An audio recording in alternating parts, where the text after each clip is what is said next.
Hi everybody, here again to introduce another of our monthly reading plans.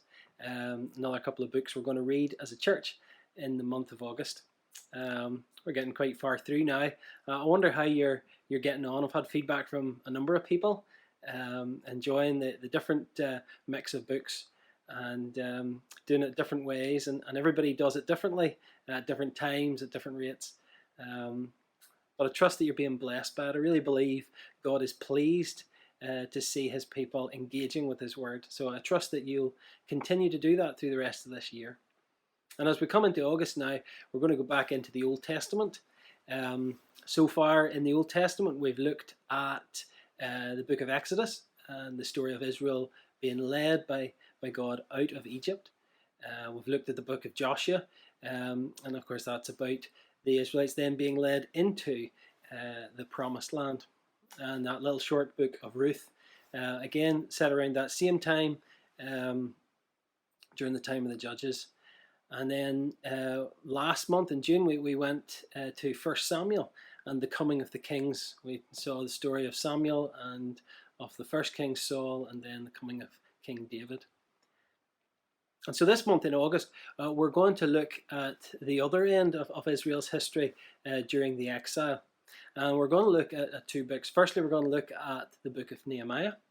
And that's a story of Nehemiah coming back from exile and coming back to Jerusalem to rebuild the walls and to rebuild the temple in Jerusalem.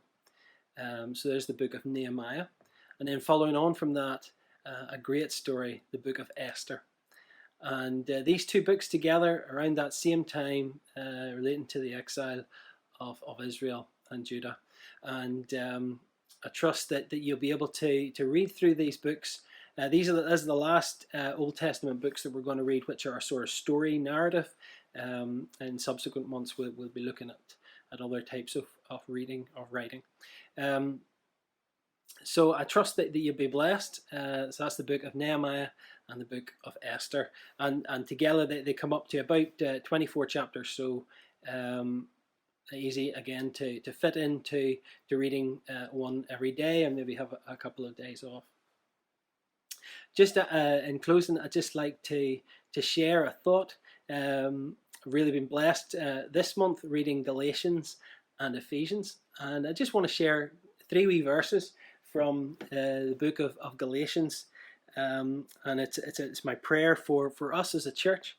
And it's in Galatians chapter 6, and just 3 verses from verse 7. Do not be deceived.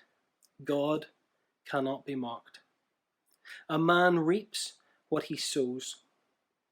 Whoever sows to please their flesh, from the flesh will reap destruction. Whoever sows to please the Spirit, from the Spirit will reap eternal life.